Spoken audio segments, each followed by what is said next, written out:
আমাদের আদি পিতা হযরত আদম আলাইহিস সালাম আপনারা জানেন এই পৃথিবীতে 350 বছর পর্যন্ত তিনি কেঁদেছিলেন, তো মাপ পাননি। তিনি যখন 350 বছর পরে বললেন, আল্লাহ মুহাম্মাদুর রাসূলুল্লাহর ওসিলায় আমাকে মাফ করে দাও, আল্লাহ মাফ করে দিয়েছিলেন। কিন্তু প্রশ্ন করেছিলেন যে এই নাম তুমি জানলে কি করে, কোথায় পেয়েছো এই নাম?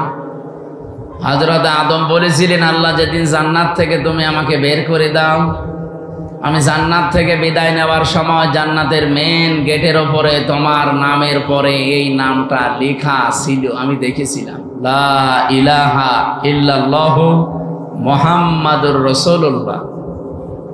আমি মনে করলাম যে এই নামটা দামি নাম হবে, অবশ্যই তোমার নিকটবর্তী কেউ হবে, নয়তো তোমার নামের পাশে এই নামটা থাকতো না। আল্লাহ ওই দিন তার মর্যাদা জানিয়েছিলেন যে এটা তোমারই সন্তান হবে, এটা পৃথিবীর শ্রেষ্ঠ মানুষদের একজন। قد جاءكم من الله نور وكتاب مبين। এই আয়াত দিয়ে অনেক মানুষ দলিল দিতে যায় নবীজি নূরের তৈরি ছিল এই দিকে। এখান থেকে কয়েকটা শিক্ষা আমরা বের করতে পারি। বলেন তো, আল্লাহ জিজ্ঞাসা করার জবাব দিলেন কি, যে এই লোকটার ওসিলা দিয়ে যে তুমি মাফ চাইলে, এই লোকটাকে তুমি এখনো জানো না, লোকটা তোমার সন্তান, এ দুনিয়াতে তোমার পরে যাবে। কি বুঝলেন এখান থেকে? আদম আলাইহিস সালাম অনেকে জিন ছিলেন না ফেরেশতা ছিলেন? মানুষ। বলেন না কেন, আরো জোরে বলেন। আর মানুষ আল্লাহকে দিয়ে বানিয়েছে এটা আমরা সবাই জানি। কোরআনে কারিমে আল্লাহ বহুবার এই তথ্য দিয়েছে, ইন্নী খালিকুম বাশারাম মিন তিন, অবশ্যই আমি মানুষ বানিয়েছি মাটি থেকে। সুতরাং সরাসরি আমরা আয়াত থেকে সূরা সুআদের ভেতরে পাবেন, 23 নম্বর পারা 16 নম্বর পৃষ্ঠা 5 নম্বর লাইনে আছে, 71 নম্বর আয়াত সম্ভবত। আল্লাহ তাআলা জানিয়েছেন অবশ্যই আমি, এটা শেষের অংশে আছে, আবার প্রথমে খুঁজলে পাবেন না, শেষের দিকে আছে, ইন্নী খালিকুম বাশারাম মিন তিন, অবশ্যই আমি বানিয়েছি মানুষ মিন তিন, মাটি থেকে। এখানে যেহেতু আদম আলাইহিস সালাম উদ্দেশ্য, এই জন্য পৃথিবীতে একটা মানুষকে আল্লাহ শুধু বানিয়েছেন মাটি দিয়ে, আমাদের আদি পিতা যিনি। তাছাড়া দুনিয়ায় আর কাউকে আল্লাহ সরাসরি মাটি দিয়ে বানাননি, বানিয়েছেন মাটির নির্যাস দিয়ে। আর মাটি বানিয়েছেন কমপক্ষে 10টা জিনিস দিয়ে। আপনি মাটি গবেষণা হয় যেখানে সেখানে মাটি নিয়ে যাবেন, দেখবেন 10টা জিনিস ওরা বের করে দেবে। অক্সিজেন দেবেন, আয়রন দেবে, সিলিকন দেবে, এরকম অ্যালুমিনিয়াম দিবে, ম্যাগনেসিয়াম দিবে, পটাশিয়াম দেবে, এরকম 10টা জিনিস আমরা পাই।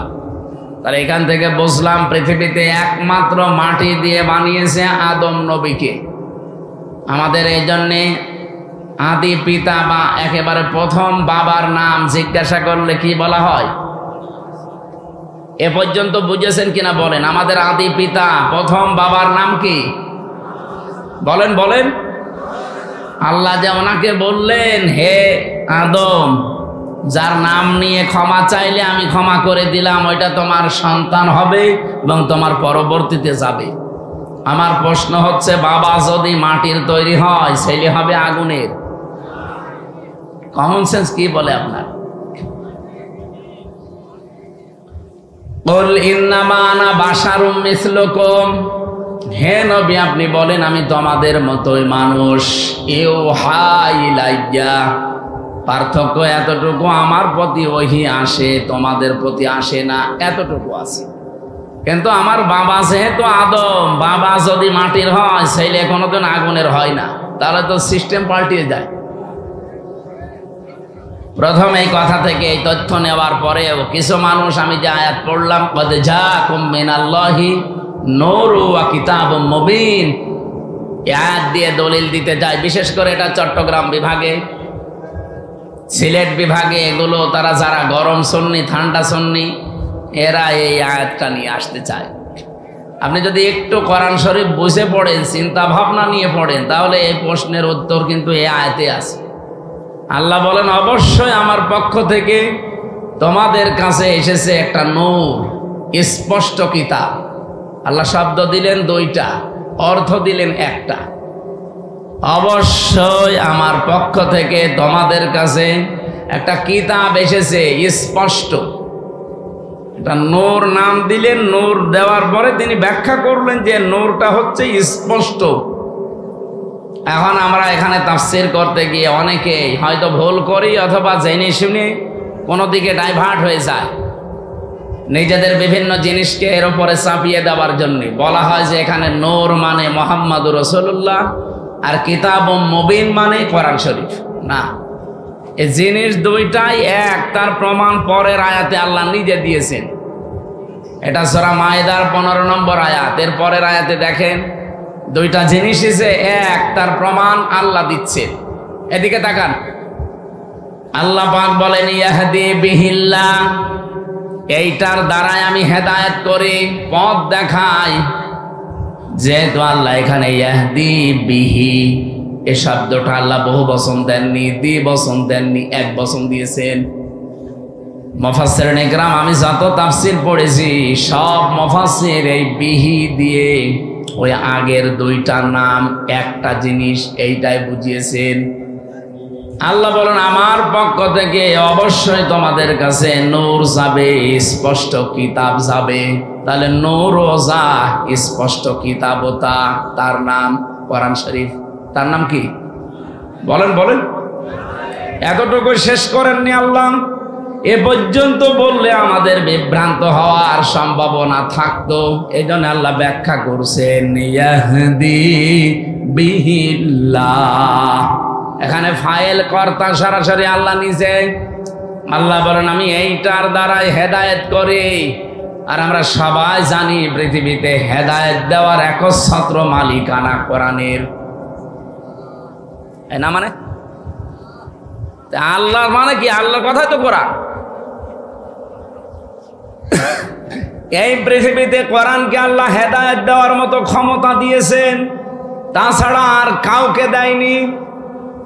এমনকি নবীজির হাতে আল্লাহ হেদায়েত ছেড়ে দেয়নি। যদি থাকতো নবী নিজের চাচাকে দিত। শুধুমাত্র হেদায়েত দেওয়ার ক্ষমতা আছে কার? আরে কোরআন শরীফ কার? এই জন্য যালিকাল কিতাবু লা রাইবা ফি, এই যে কিতাবের আগে আলিফ লাম দিয়ে আল্লাহ নির্দিষ্ট করে দিয়েছেন একটাই মাত্র কিতাব দুনিয়ায় পাঠালাম যেটা মানুষকে হেদায়েত দিতে পারে। এবার আসেন আমরা মূল কথায় যাইতে চাই।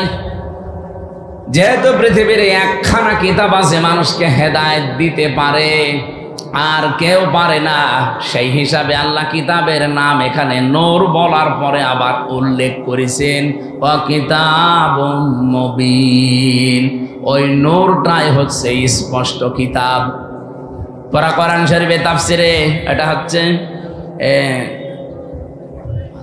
মাযহারির ভেতরে আছে 55টা নাম পাবেন আপনি কোরআনের। 55টার ভেতরে 5 নাম্বার নাম আপনি এইটা পাবেন। আমি 55টায় নাম পড়ে দেখেছিলাম। কোরআনের নাম হচ্ছে আল কোরআন, আল ফুরকান, আল কিতাব, আন নূর, আত তানজিল। এভাবে একটা একটা করে আপনি নাম পাবেন 55টা। যেহেতু কোরআনের নাম আমার আল্লাহ নিজে নূর দিয়েছেন, আর এই কোরআনের বরকত অথবা এই কোরআনের পরিস্থিতি আমাদের কাছে আরো স্পষ্ট করার জন্য পরবর্তী শব্দে আল্লাহ কিতাবুম মুবিন লাগিয়েছেন। আমাদের রাজশাহী, খুলনা, রংপুর এই সমস্ত বিভাগে যেহেতু সমস্যা একটু কম এই শব্দ নিয়ে, তারপরেও স্পষ্ট করছি নবীজি নূরের তৈরি বললে তার সম্মান বাড়ে না, আরো কমে যায়। বাবা যেইটার আপনি সন্তানকে ওইটা বলে চালাবেন। বিশ্বনবী মুহাম্মদুর রাসূলুল্লাহ, এখান থেকে আপনি প্রমাণ আজকে পেলেন ইয়াহদি বিহিল্লাহ। এই বিহি এক বচন, এজন্য পৃথিবীতে কোরআন শরীফ হচ্ছে নূর, আর মুহাম্মদুর রাসূলুল্লাহকে আল্লাহ নূর দিয়ে বানিয়েছেন। এই আয়াত দিয়ে দলিল দিয়ে আপনি একটা পাগল। তাহলে বিহি আল্লাহ দিত না, বিহি মা দিত, যে নবীজি এবং কোরআন শরীফ এই দুইটা দিয়ে আমি হেদায়েত দান করি। বিহি মা দিল না কেন? আমি আলেমদেরকে বলছি যারা একটু লেখাপড়া করেন, এই আয়াতটা নিয়ে বাড়ি যারা চিন্তা ভাবনা করবেন। আমার তো মাথা ছোট, ভুল হতে পারে। যাদের মাথা বড় বড় আছে, এই বড় মাথায় আরো এই যে এক হুজুর বসে আছে না, কি যেন গোলাম রব্বারে, কি মাথা দেখেছে? আমার মনে হয় 2 মাথা মিলে ওনার মতো হবে না। ওনার মতো বড় বড় মাথা যাদের, তারা যেন আরো একটু চিন্তা ভাবনা করে। বিহি আর বিহিমা ইহদি বিহিল্লাহ মানিত্তাবা রিদওয়ানাহু সুবুলাস সালামি ওয়া ইখরিজুহুম মিনাজ যুলুমাতি ইলান নূর। আল্লাহ পাক বলেন এইটার দ্বারাই আমি হেদায়েত করি। এইটা মানে এখানে এক বচন কোরআন। মানিত্তাবা, যে ব্যক্তি অনুসরণ করবে কোরআনকে, রিদওয়ানাহু, এবং তার সন্তুষ্টি চাইবে, তার মানে আল্লাহর। সুবুলাস সালাম, সুবুল বহুবচন, সালাম আল্লাহ পাক তার নিজের নামটা এখানে দিলেন। পৃথিবীতে যত শান্তির পথ আছে সব আমার আল্লাহ কোরআনে দিয়েছেন। এই শান্তির পথ আমার আল্লাহ তাকে নসিব করবেন যদি এটার অনুসরণ করা হয়। ইখরিজুহুম, তিনি বের করবেন তোমাদেরকে। ইখরিজুহুম দিয়েছেন, তিনি বের করবেন তোমাদেরকে মিনাজ যুলুমাতি ইলান নূর, অন্ধকার থেকে আলোর দিকে। আর যেটা দিয়ে তিনি বের করবেন তার নাম যেহেতু নূর, আমরা বলি কোরআন। নাম কি? আমার মনে হয় এই প্রশ্নের উত্তর আর দেওয়ার দরকার নেই, আপনি স্পষ্ট হয়ে গেছেন। যে কথা বলতে চাই এখান থেকে, মুহাম্মদুর রাসূলুল্লাহর নাম নিয়ে হযরতে আদম নবী একদিন 2 দিন না 300 বছর ক্রন্দন করেও মাপ পাননি। শেষে এই নামটার কারণে আল্লাহ মাফ করে দিয়েছিলেন। এই জন্যে সম্মান মর্যাদা দুনিয়াতে আল্লাহ যত বেশি এই পৃথিবীতে দিয়েছেন, একেবারে সে আরশের মেন দরজা থেকে শুরু করে জান্নাতের মেন গেট থেকে শুরু করে তামাম পৃথিবীতে যেখানে আল্লাহর নাম সেখানে রসুলের নাম। কি আপনি দেখেন বাংলাদেশে প্রায় 1110 কিলোমিটার পথ, টেকনাফের একেবারে শেষ গ্রাম থেকে পঞ্চগড়ের তেতুলিয়ার ওই বাংলা বান্দা পর্যন্ত সব মিলিয়ে আপনি হিসাব করে দেখবেন 1110 কিলোমিটার। কত? 1110 কিলোমিটারের ভেতরে শুধু বাংলাদেশের এরিয়ায় আমি হিসাব করে দেখেছি কম পক্ষে 13 মিনিট 4 সেকেন্ড একাধারে আজান হয়। টেকনাফের একেবারে শেষ গ্রাম থেকে যখন আজান আরম্ভ হয়, এরপরে হয়তো আসবে উখিয়া, এরপরে চট্টগ্রাম, এরপরে বান্দরবন, এভাবে একটা একটা করে আপনি আস্তে আস্তে দেখবেন টেকনাফ থেকে একেবারে তেতুলিয়ার বাংলা বান্দা পর্যন্ত 0 পয়েন্ট ওরা একাধারে 13 মিনিট 4 সেকেন্ড আজান হতে আছে, 1 সেকেন্ডও বাদ নেই। যেখানে আল্লাহর নাম উচ্চারণ হবে আশহাদু আল্লা ইলাহা ইল্লাল্লাহ, মুয়াজ্জিন সঙ্গে সঙ্গে বলবে আশহাদু আন্না মুহাম্মাদুর রাসূলুল্লাহ, বলবে না? আল্লাহ বলেন রাফা'না লাকা যিকরাক, আমার নাম যেখানে আমি আপনার নাম ওই জায়গায় উপরে তুলে দিয়েছি। আমার নামকে ডাকার পরে অনায়াসেই মানুষ দেখবেন আপনার নামটা উচ্চারণ করবে। এই জন্যে সম্মান মর্যাদা উচ্চতা এটা আমার জন্যে, আমার রাসূলের জন্যে, আর যারা ঈমান এনেছে তাদের জন্যে। সুতরাং সম্মান মর্যাদা যাদের কামনা করেছি আল্লাহ যেন উভয় জগতে তাদের ঈমানের উপরে টিকে থাকার তৌফিক দেন, বলেন আমিন। অনেক মানুষ হয়তো টিকে থাকে, মরণের সময় এলোমেলো হয়ে যায়। কি এলোমেলো হয়ে যায় না? আজরাইলকে দেখার পরে হয়তো পাল্টিয়ে যায় না। আমরা চাই এই গুরুত্বপূর্ণ সময়েও তাদের ঈমান যেন টিকে থাকে, বলেন আমিন। দল মত জাতি বর্ণ ধর্ম নির্বিশেষে আজকের এই অনুষ্ঠান, এটা কি শুধু মুসলমানদের না? হাদা বায়ানুল লিন্নাস হুদাল লিন্নাস, মানুষ বদবাচ্চা আমরা যারা বিবেচিত সবার জন্য আল্লাহ আজকের এই অনুষ্ঠানটা কবুল করেছেন। কারণ আমরা মানুষ, কোরআন শরীফ যেহেতু সবার জন্য, যারা মানুষ তাদের জন্য। শুধু মুসলমান যারা দাবি করে কোরআন কি শুধু তাদের? অন্যান্য ধর্মে যারা আছে তারা হয়তো তাদের ধর্মীয় গ্রন্থ পুরোহিত ঠাকুর এবং তাদের ধর্মগুরু যারা, তারা ছাড়া কেউ পড়তে পারে না। কোরআন শরীফ আল্লাহ ওইভাবে দেয়নি। এই জন্যে বাংলাদেশে আজ 54 বছর এখনো পর্যন্ত কোনো দাঙ্গা হয়নি। কারণ কোরআন আমরা মনে করি এটা মুসলমানদের জন্য না, এটা সবার জন্য। আর বিশ্বের অন্যান্য দেশে, বিভিন্ন দেশে আমরা দেখি এখনো দাঙ্গা চলছে। অলরেডি ভারতে দাঙ্গা আরম্ভ হয়ে গেছে, কারণ ওদের যে ধর্মীয় গ্রন্থ, ওদের গুরু ঠাকুর পুরোহিত ছাড়া কেউ পড়তে পারে না। ওরা আমাদেরকে সবক দেয়, সারা বিশ্বের মোড়লদেরকে শোনায় যে আমাদের দেশে নাকি সাম্প্রদায়িক সম্প্রীতি নেই। এই পৃথিবীতে একটাই দেশ যেখানে রোজা আর পূজা পাশাপাশি হয়। এক কথা বলে না কেন? আপনি ভারতে হতে পারে না, হতে পারা কি? গরু জবাই করলে তাকে জবাই করে ফেলছে। এই পৃথিবীর 4-6 জন মানুষের নাম আছে নিকৃষ্ট মানুষের তালিকায়, তার ভেতরে মোদির নাম আছে। কারণ এই লোকটা পৃথিবীতে নিকৃষ্ট হওয়ার পেছনে কিছু কারণ আছে। কয়েকদিন আগে আপনারা দেখেছেন গোবিন্দ পরামানিক, বাংলাদেশের একজন হিন্দু মহাজোটের মহাসচিব গোবিন্দ চন্দ্র পরামানিক, এই লোকটা জানিয়েছে যে তামাম দুনিয়ার হিন্দুদেরকে আমি আহ্বান জানাচ্ছি যে এই মাতাল মোদিকে থামান। কারণ একটা মাতাল, এই মাতালি করে যা আরম্ভ করেছে, কিছুদিন পরে পৃথিবীতে বসবাসের অযোগ্য হয়ে পড়বে। আপনি কি মনে করছেন দাঙ্গা শুধু ভারতে থাকবে? বাতাস বাংলাদেশে ঢুকলো বলি, কারণ বাতাস ঢুকতে তো আর কোনো কিছু বাধা প্রাপ্ত হয় না, ও কাটা তার পার হয়ে চলে আসবে। এই জন্য আমরা চাচ্ছি এই মাতাল লোকটা যেন থেমে যায়। যদি থামতে না চায়, ওকে থামানোর ব্যবস্থা করা দরকার। বিশ্বের 257টা দেশ, সবাইকে আহ্বান জানায়, কে কোন ধর্ম মানেন ওটা আপনার ব্যাপার, কিন্তু আমরা চাই এই লোকটাকে, এবং ইসরায়েলের এই আর এক কোলাঙ্গার আছে ওর দোস্ত, এই লোকটাকেও যেন থামানো হয়। এদের এই ভুল সিদ্ধান্তগুলোর কারণে আগামীর পৃথিবী বসবাসের অযোগ্য হয়ে পড়ছে। আজকে ইসরায়েলে যে ভূমিকম্প হয়েছে আপনি দেখেছেন, এই লোকটা, এই নেতানিয়াহুর মানামি এই লোকটার শুধু একটা অবৈধ চিন্তা ভাবনার কারণে 1500 বছর আগে সূরা ইউনূসের 100 নম্বর আয়াতের ভেতরে শেষের দিকে পাবেন এটা। আল্লাহ আমার এইটাই জানিয়েছেন, ওয়ায়াজআলুর রিজসা আলাল্লাযীনা লা ইয়াকিলুন।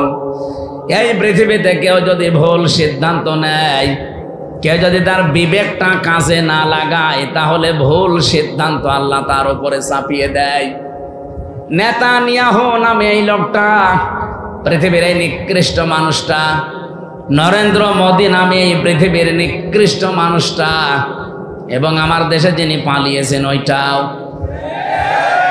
এগুলোর ভুল সিদ্ধান্ত নেওয়ার কারণে এদের বিবেকটা কাজে লাগে নাই। এই জন্য আল্লাহ তাদের উপরে ভুল বিষয়গুলো চাপিয়ে দিয়েছিলেন। ওয়ায়াজআলুর রিজসা আলাল্লাযীনা লা ইয়াকিলুন। যারা তাদের বিবেক, বুদ্ধি, কমন সেন্স কাজে লাগায় না, তখন আল্লাহ তার উপরে ভুল বিষয়গুলো চাপিয়ে দেয়। এটা চাপিয়ে আপনি আজকে করলেন ইসরায়েলের যে দাবানল জ্বলছে, 108টা থেকে 112টার নাম শুনলাম আমরা। এত বড় বড় উন্নত মেশিন তারা সেট করেছে, পানি দিচ্ছে, স্প্রে দিচ্ছে, ঔষধ দিচ্ছে, কিন্তু যত দেয় আগুন তত জ্বলে। কারণ এই আগুন তো আর হামসা লাগায়নি, আগুন লাগিয়েছে কে? আরো জোরে বলেন কে? আপনি কি করবেন এখন? দাবানল, এরপরে আবার ভূমিকম্প। এ ভুল সিদ্ধান্ত যদি আপনি না নিতেন, আপনি বলা তো ঠিক না, ওরে শয়তান বলা দরকার। এই শয়তান যদি ভুল সিদ্ধান্তটা না নিত, তাহলে আমার মনে হয় এই পৃথিবীতে এই বিপর্যয়টা নেমে আসতো না। এই জন্য ভুল যারা সিদ্ধান্ত চাপিয়ে দিচ্ছেন, আল্লাহ এমনি না, ভুল বিষয়গুলো আল্লাহ চাপিয়ে দেবেন যদি বিবেককে কাজে না লাগান। আজ নেতানিয়াহুর কারণে তাদের দেশটা ধ্বংস হয়ে যাচ্ছে। আমার মনে হয় এভাবে যদি আর মাত্র 8-10 দিন চলতে থাকে দাবানলটা আর এই ভূমিকম্প, দেখবেন বিশ্বের মানচিত্র থেকে অভিশপ্ত রাষ্ট্র এই ইহুদিরা, এই ইসরায়েল আর থাকবে না। ঠিক ওর বন্ধু যেহেতু এটা ও যা আরম্ভ করেছে, তার বিবেক কাজ করছে না। আজ আমি কালকে কয়েকটা ইন্টারন্যাশনাল রিপোর্ট পেয়েছি, আন্তর্জাতিক, আপনার মাথা খারাপ হয়ে যাবে। এই যে আজ 9 মাস চলছেন হাসিনা পালিয়ে যাওয়ার, এই 9টা মাসও বারবার চেষ্টা চালিয়েছে এই দেশে যেন অন্তত বিডিআর হত্যা আর শাপলা চত্বরে হেফাজত হত্যার বিচার কেউ যেন না তোলে। কারণ ভালো করে জানে যে দুইটা ঘটনা একেবারে ডাইরেক্ট ঘটিয়েছে মোদি। এখন সব প্রমাণ একেবারে হাতে নাতে ধরা পড়ছে। দিগন্ত টেলিভিশন এমনি বন্ধ করে নাই, ইসলামী টেলিভিশন এমনি বন্ধ করে নাই, কারণ এদের কাছে সব ভিডিও ফুটেজগুলো এখনো আছে, এখন তারা সব ছাড়তেছে। সাগর রনিয়েত্তি এমনি হত্যা হয় নাই, বহু রিপোর্ট তাদের কাছে গোপন বিষয় ছিল, ওদেরকে একটু সাহায্য করেছে, তাকেও দুনিয়া থেকে বিদায় করে দিয়েছে। এখন রিপোর্টগুলো যেহেতু হাওয়ায় ভেসে বেড়াচ্ছে, আর বিশ্বের আন্তর্জাতিক মহল যারা, তারা আমাদের চাইতে আপনাদের চাইতে অনেক চালাক। আমি রিমান্ডে গিয়ে তা টের পেয়েছিলাম, ওই 10 দিনে বহু কিছু দেখেছি। ইসরায়েল থেকে যে উন্নত প্রযুক্তির মেশিন তারা নিয়ে এসেছে, আপনি পায়খানার ভেতরে কি করেন ওইটা ওরা দেখতে পায়। এই যে আগস্টের 5 তারিখের পরে বিভিন্ন জায়গায় চাঁদাবাজি আরম্ভ হয়েছিল, এলাকায় হয়েছে কি আমি জানি না। ওই যে নারায়ণগঞ্জে বন্দরে রাত 2টার সময় গেছে চাঁদা চাইতে, পরে ধরা পড়ে গেছে। ও বলছে আমি রাত 2টার সময় আসলাম, তারপরও ধরে ফেললো। আরে ভাই, রাত 2টা, আপনি বাড়ির ভেতরে বসে বসে কি চিন্তা ভাবনা করছেন, কোন দিকে তাকিয়ে আছেন? ওরা ওই বসে বসে ডিবি অফিসে দেখতে পায়। এমন মেশিন নিয়ে এসেছিল। আমারে ধরা পড়ার পরের দিন 20 সালের শেষের দিকে, 21 সালে তো আমারে ধরেছে। যেই দিন ধরেছে ওই দিনই আমার নাম্বার, যেখানে যার আত্মীয় স্বজন সবগুলো ট্যাগ করা, কে কোথায় কি আমার পক্ষে বিপক্ষে বলছে সব ওরা আমাকে শোনাচ্ছে। আশ্চর্য কি গো, আমরা যে বাটন মোবাইলে কথা বলি, এই বাটন মোবাইলে কথা বলার ওদের সামনে কথা বলা একই। আপনারা যারা বলেন সতর্ক থাকবেন, এমন কোনো কথা বলবেন না শেষে ওই যে টাকলা মোরাদের মতো যদি 6 মিনিট একটু ফাঁস হয়ে যায় না, আপনার বাবা শাহজালাল সব হালাল হয়ে যাবে। এখানে কথা বলার সময় এই যে যারা পরকীয়া প্রেম করে, তুমি আমি, আমি তুমি, আমি তুমি, তুমি আমি, হ্যাঁ মনে করছে কেউ জানে না, কেউ জানে না, মানে ওরা সব দেখতে পাচ্ছে যে আপনি কার বর্ষাতে লাইনে আছেন। এই জন্য মিথ্যা কথা বলবেন না। এখানে কারা লাইনে আছেন হাত তোলেন তো, ওই যে একজন।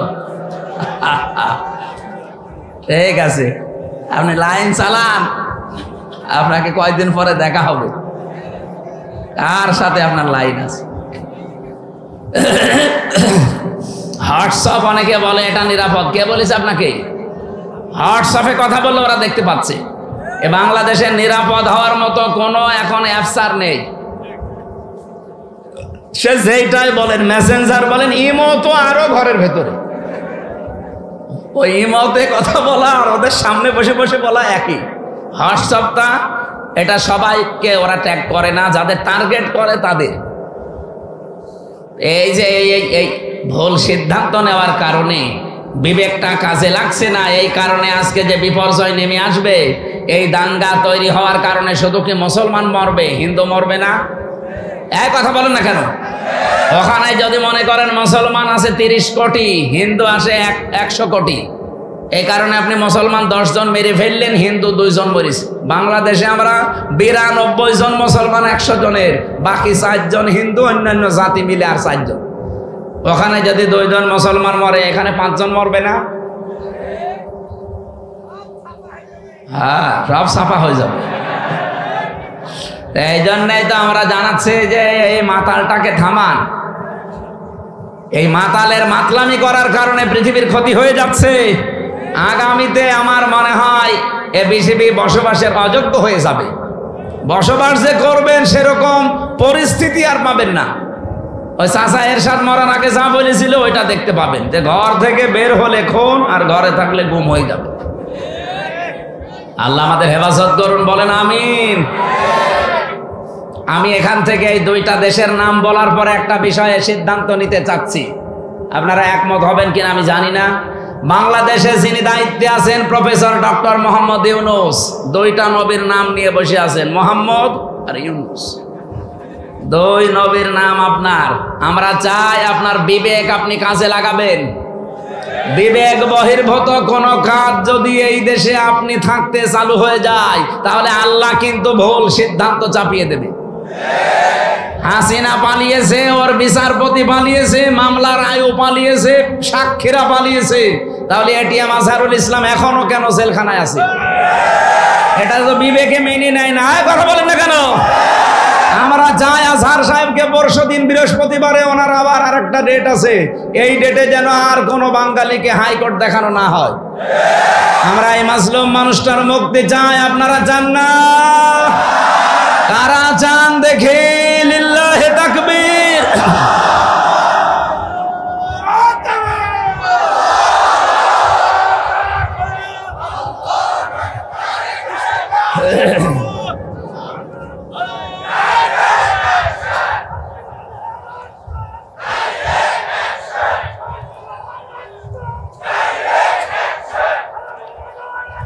আলহামদুলিল্লাহ ভাই। না, আমরা কারো পক্ষে বিপক্ষে, আপনি যদি মনে করেন যে উনি পক্ষে বলছে বিপক্ষে, না, উনি একজন মাজলুম মানুষ। ওনার সাক্ষী দেখেছে কেউ 6 কিলোমিটার দূরে, কেউ 3.5 কিলোমিটার, কেউ 3 কিলোমিটার। ও কি দিয়ে দেখলো? আর এই বানোয়াট একটা বিষয়ের উপরে ওনাকে আপনি এতদিন 13 বছর রেখেছেন, এই তো একটা জুলুম। কথা বলেন না কেন? এরপরে যদি আবার জুলুম করা হয়, লোকটা নড়তে পারে না। আমি তো 3 বছর ছিলাম তার পাশে। ফাঁসির কন্ডেম সেলের ভেতরে একটা মানুষের খায়েশ পূরণ করার জন্য তাদের উপর অত্যাচার আমার উপরও করেছে 3 বছর। আমার মনে হয় এতদিনও যদি টিকে থাকতো, তো এতদিনও আমরা বাইরের জগৎ দেখতে পারতাম না, এতদিনও ওই মামার বাড়ি থাকা লাগবে। এই জন্য যাদেরকে বের করে দিয়েছে এই আগস্টের 5 তারিখের পরে কেউ যেন না থাকে। অনেকে তারেক জিয়া বের হয়েছে, তারেক জিয়ার বউ এবং তার মা, সবাই যখন খালাস পেয়েছে বলছে এনাদের খালাস দেওয়া ঠিক হয়নি, কারণ এনারা সাজার আসামি ছিল। আরে ভাই, সাজা যে দিয়েছে কি সাজা বলে? এ তো সব বানানো। আর আমি নিজে যেহেতু ভিকটিম, আমি তো নিজে টের পেয়েছি। আমার উপরে যে মামলা ছিল পুরাটা বানোয়াট, মিথ্যা। এই জন্য 15.5 বছরে রাজনৈতিক যত মামলা হয়েছে সব মিথ্যার বানোয়াট। এদের মামলাও মিথ্যা, সাক্ষীও মিথ্যা। আমার 4 জন সাক্ষী কুষ্টিয়া থেকে নিয়ে গিয়েছিল, জীবনে তাদের আমি চিনি না। আমি এই আগস্টের 5 তারিখের পরে যেহেতু তারা ভয়ে ভয়ে আছে, একদিন যেয়ে বললাম, ভাই কি সত্যি করে বলে? আচ্ছা, পুলিশ এসে একদিন রাতের বেলা আমাকে বলছে, সাক্ষী যদি না দাও তোমার নামে মামলা দেব। এই হচ্ছে দেশের অবস্থা। এরকম মামলায় যদি আমি এখন শুধু জামিন না, আমি পুরা খারিজ হয়ে গেছে আমার মামলা। আমারটা যেমন আমি ন্যায় বিচার পেয়েছি, আমি চাই আজহার সাহেব ন্যায় বিচার পাবে বৃহস্পতিবারে। কেউ কোনো তালবাহানা করলে, বিবেক যদি আপনার কাজে না লাগে, এমন ভুল সিদ্ধান্ত চেপে বসবে না দেশের ওপরে, শেষে সামাল দিতে পারবেন না। কারণ দেওয়ালে পিঠ থেকে গেলে তখন আর দিকটা ঠিক থাকে না। কথা বলেন না কেন? কত মানুষ এখন খুশি আছে। আপনি কার খুশির জন্য এগুলো করছেন? অনেকে করছে, আমরা জানি। এই জন্য আমরা কোনো বিবেক বহির্ভূত কাজ করতে চাই না। আজকে ঢাকায় দেখলাম বিভিন্ন জায়গায় মেয়েরা সাইনবোর্ড নিয়ে দাঁড়িয়ে আছে, আমাদের যৌন অধিকার নিশ্চিত করতে হবে। এই যে নারী কমিশনে যারা আছে, এই মানুষগুলো একে মহিলা বলা যায়? আমার মনে হয় এ মহিলাও না, এ পুরুষও না, এ হিজড়া হবে। এরকম কথা লেখে কি করে? 318 পৃষ্ঠা আমি পড়েছি ওদের ওই কমিশনের পুরা বইটা। সবগুলো ইসলাম বিরোধী এবং ইসলামের বিপক্ষে একেবারে ডাইরেক্ট অ্যাকশন নিয়েছে। তার ভেতরে অন্যতম স্বামী আর স্ত্রী। এরা যদি 2 জন সংসার করার, স্বামী বলে আমি এখন সংসার করতে চাই, স্ত্রী বলে যদি না আমার এখন মন নেই, এরপরও যদি স্বামী সংসার করে, স্ত্রী যদি মামলা দেয়, তাহলে ধর্ষণ মামলা হবে। আর ধর্ষণ মামলা হলে সাক্ষী লাগবে না। স্বামী স্ত্রীর ঘরের ব্যাপারটা কি সাক্ষী কেউ দেবে? সাক্ষী পাবেন কোথায়? হয় আপনি ইউটিউবারদের ওখানে সেট করে রাখবেন, কথা বলছে না, তার সাক্ষী আপনি পাবেন কোথায়? আর বিচারক যে রায় দেবে, ওকে আন্দাজে তো রায় দিতে পারবে না, সাক্ষী লাগবে না। আর ওই জিনিসকে দেখেছে কে সাক্ষী দিতে যাবে বলেন? সুতরাং এইরকম নীতিমালা যারা তৈরি করেছে, এ কি সুস্থ না অসুস্থ? আমার মনে হয় এদেরকে আর বাইরে রাখা ঠিক হবে না, তাহলে এই সমাজের ক্ষতি হবে। এদেরকে পাঠানো লাগবে পাবনায়। আরো জোরে বলেন। জেলখানা দেওয়ার দরকার নেই, পাবনায় পাঠিয়ে দেন, ও থাক সাদা থাক। কয়েকদিন আগে পাবনায় গিয়েছিলাম, যে দেখলাম পাগল বেশি নেই, সব ভালো হয়ে চলে গেছে। এখন এদেরকে পাঠানো দরকার। ওরা পয়েন্টটা লিখেছে দ্বিতীয়টায়, যে শরীর আমার, সিদ্ধান্ত আমার। জেনা ব্যভিচারের ব্যবসা খুলে বসতেছে। শরীর আপনার মানে আপনার শরীর কে দিয়েছে? আপনার বাবা মা দিয়েছে আপনার শরীর। আপনার বাবা আর মার দায়িত্ব ছিল শুধু বিছানায় থাকা। এই শরীরটা আমার আল্লাহ নিজে বানিয়েছেন। সূরা নূরের ভেতরে আছে, সূরা কি মুমিনুনের ভেতরে আল্লাহ পয়েন্ট আকারে দিয়েছেন যে তোরে কি করে বানালাম আমি। সুম্মা খালাকনান নুতফাতা আলাকাতান ফাখালাকনাল আলাকাতা মুদগাতান ফাখালাকনাল মুদগাতা ইযামা ইলা আখিরি আয়া। আল্লাহ একে সিরিয়াল আকারে দিয়েছেন, আমি নুতফা এর আকারে, এরপরে আমি এটা মদগা, এরপরে আলাক, এরপরে রক্ত গোশত চর্বি চামড়া দিয়ে একটা ছাউনি দিয়ে বাচ্চার আকার দিয়ে ছেলে না মেয়ে হবে সে সিদ্ধান্ত দিয়ে মায়ের পেট থেকে আস্তে করে বের করে নিয়ে আসি। আল্লাহু আখরাজাকুম মিন বুতুনি উম্মাহাতিকুম লা তা'লামুনা শাইআ। এই আয়াতগুলো পর্যালোচনা করলে দেখা যায় পুরাটা দায়িত্ব আমার আল্লাহ পালন করেছে, বাকি শুধু সিস্টেমটা আমার আল্লাহ। যেহেতু মার বাবার কাছ থেকে শুধু সিস্টেমটা একটু, তাছাড়া আল্লাহ নিজেও আমাদেরকে বানিয়ে বানিয়ে আকাশ থেকে ফেলতে পারতো না? পারতো না? আমাদের আদি পিতাকে ফেলে নাই, কথা বলে না কেন? আদি মাতাকে ফেলে নাই। তাদেরকে যদি আল্লাহ ফেলতে পারে, এমনকি বাবা ছাড়াও আল্লাহ বানাতে পারে হযরতে ঈসাকে, প্রমাণ তো দুনিয়ায় আছে। সুতরাং যারা এই পয়েন্ট লিখেছেন আপনারা কিন্তু স্বাভাবিক নেই। আমার মনে হয় তারা মেয়াদ উত্তীর্ণ গাঁজা খায়। মেয়াদ আলা গাঁজা খেলে তো এত নিছেন, আমার কথা না। দেহ আমার, সিদ্ধান্ত আমার। আবার এক মহিলা লিখেছে ব্যানারে যে আমার চামড়া আমি দেব। ওরে শয়তান, এগুলো কি মানুষের কাতারে পড়ে? তৃতীয় নাম্বারে পয়েন্টে ওরা লিখেছে যে যৌনকর্মী যারা, তাদেরকে শ্রমিকের মর্যাদা দেওয়া লাগবে। আমার এই পয়েন্টটা পড়ার পরে মনে হচ্ছিল, আল্লাহ যদি বাংলাদেশে কোনো ডাকাত বলে, ইউনূস সাহেব আমাদেরকেও কিন্তু মর্যাদা দেওয়া লাগবে শ্রমিকের, কারণ আমাদেরও কষ্ট কম হয় না।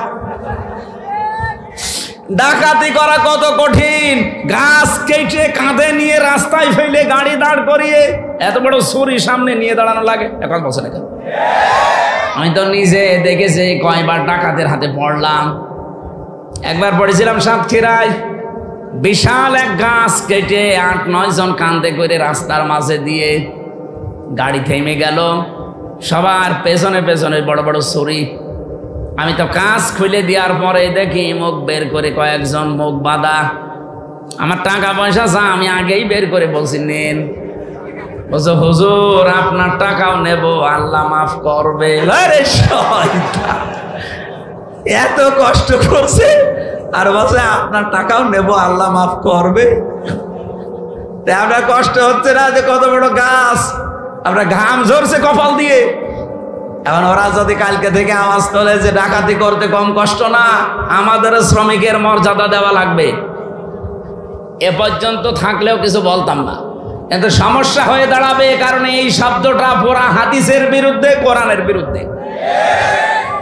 আপনি দেখেন সূরা কসসের ভেতরে আছে, মুসা আলাইহিস সালামকে যেদিন শুআয়ব আলাইহিস সালাম উনি শ্রমিক হিসাবে নিয়োগ দেবেন, ওনার মেয়েদের ওই যে কুয়া থেকে পানি তুলে দিয়েছিলেন, কুয়া থেকে ওই বিশাল কুয়া থেকে পানি তুলে নেওয়ার সময় ওনার ঘাম ঝরছিল। মেয়ে দুইটা গিয়ে বলেছে, বাবা এরকম একটা শক্তিশালী এবং বিশ্বস্ত, আমিন বলা হয় কোরআনে আছে আমিন, এরকম একটা বিশ্বস্ত শ্রমিক পেয়েছি, আপনি যদি নিতে চান তো উপকার হবে, তার শরীরে শক্তি আছে। আমরা দেখেছি 4-5 জন রাখাল মিলে যে ঢাকনা সরাতে পারে না কুয়ার, অথচ ওই লোকটা দেখলাম এক হাত দিয়ে কুয়ার ঢাকনা সরিয়েছে। শ্রম দিলে মানুষের শরীর থেকে ঘাম ঝরে, এই ঘামের মর্যাদা এত বেশি। আল্লাহর নবী জানিয়েছেন, আল কাসিবু হাবিবুল্লাহ, যারা কাজ করে খায় নিজের হাতে, ঘাম ঝরায় শরীর থেকে, এরা আর সাধারণ মানুষ থাকে না, এরা আল্লাহর বন্ধু। আর সেইটাকে আপনি কোথায় মিলাচ্ছেন বলেন? যে আপনি সেটাকে আজকে যারা দেহ ব্যবসা করে খায়, যারা পতিতা, যারা জেনা ব্যভিচারের একেবারে বাজার খুলে বসেছে। বাংলাদেশে এখন 1 লাখ মাত্র পতিতা আছে সারা বাংলাদেশ মিলে, সরকারি জরিপ। এই মানুষগুলোকে আমরা চাই, তাদের যদি সত্যি মর্যাদা দিতে চান, ডক্টর মোহাম্মদ ইউনূস একটা আলাদা বিভাগ খোলেন, খুলে তাদেরকে পুনর্বাসনের ব্যবস্থা করেন। এক কথা বলছেন না কেন? কত ধনী মানুষের টাকা ব্যাংকে পড়ে আছে, ছাতা পড়ে যাচ্ছে, ও জানেই না কত টাকা আছে। ওই টাকাগুলোর কাছ থেকে নেন। মাত্র 1 লাখ যৌনকর্মী, এদের কর্মসংস্থান তৈরি করেন, দরকার হয় ওদের আলাদা আলাদা বিয়ের ব্যবস্থা করেন। এরপরে এই মানুষগুলোকে সেলাই মেশিন কিনে দেন, 2টা গরু কিনে দেন, 5টা ছাগল কিনে দেন। এই সমস্ত কাজ কারবারে নেই। ওনারা শ্রমিকের মর্যাদা দিতে চায়। যেই কয়জন কমিশনে আছে সবগুলো তিলক পরা আর টিপ পরা, এগুলো সব ওই স্বৈরাচারের দোসর, ওই খনি হাসিনার দোসর। এই 15.5 বছরে সব ওদের পক্ষে কথা বলতো, এখন হঠাৎ করে সুর পাল্টিয়েছে। আপনি সুর পাল্টান আর রং পাল্টান, কোরআনের বিরুদ্ধে আপনি অবস্থান নিয়েছেন। এই জন্য আমরা বারবার বলছি, কমিশনের রিপোর্ট তো দূরের কথা, ও কমিশনই দেশের মানুষ মানে না। এরপরও যদি বাধ্য করেন, আগস্টের 5 তারিখ কিন্তু শেষ হয়ে যায়নি, আবার আসতেছে। এই কথা বলেন না কেন? হাজারো আল্লাহর কোরআনের 13টা আয়াত ওরা ভুল ধরেছে। ভারতে আল্লাহর কোরআনের 26টা আয়াতের বিরুদ্ধে কেস দিয়েছে, আর এখানে অলরেডি 13টা আয়াতের বিরুদ্ধে ওরা মামলা দিয়েছে। মামলায় তো এটা, কারণ এর বিরুদ্ধে অবস্থান নেওয়া। কয়েকদিন পরে দেখবেন বলবে এটা বাতিল করেন, এটা আর মানি না। আল্লাহর কোরআনে আছে, ইউসিকুমুল্লাহু ফি আওলাদিকুম লিযযাকারি মিসলু হাজ্জিল উনসায়াইন। এই পৃথিবীতে 1 পুরুষ যা পাবে 2 নারী তাই পাবে। এটা নদী মেয়েদের প্রতি অবিচার, বৈষম্য।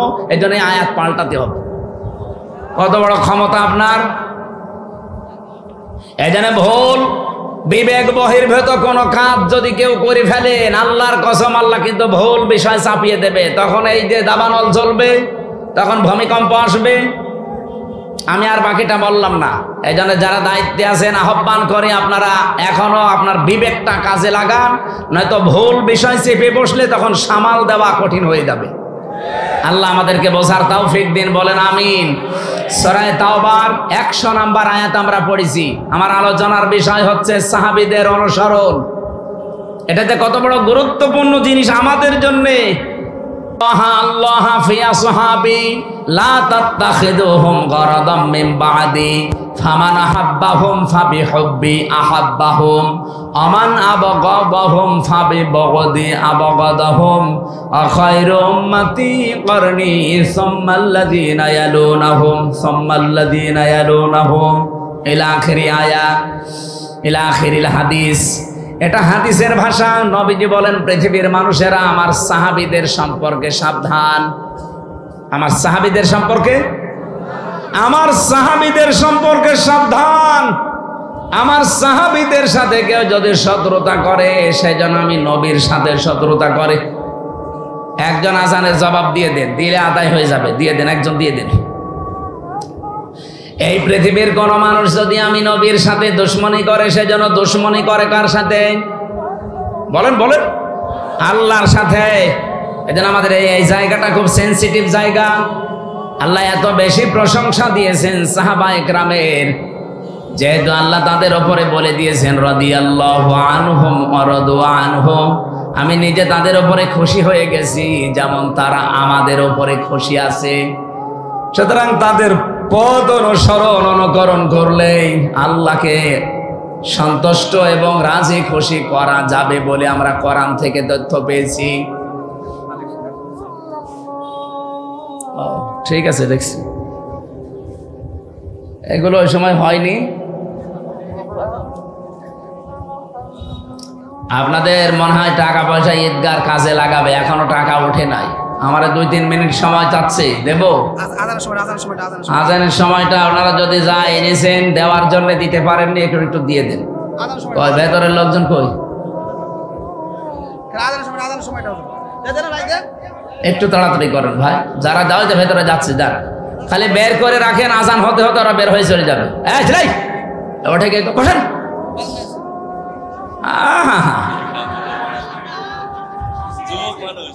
যাক যাক, ওর আবার বিয়ে হয়েছে, এখানে হাজার হাজার মেয়ের বাপ বসে আছে আর ও চলে যাচ্ছে। যাক, ওর জীবনে যেন বিয়ে আর না হয়। 1-1.5 ঘন্টা বসে থাকতে পারে না, বিয়ে দিলেও সংসার টেকবে না। এই যে দাম্পত্য জীবনের কলহ এবং তার সমাধান, পুরুষের এবং নারীদের 2টা শ্রেণীরই সমস্যা আছে আমাদের কম বেশি।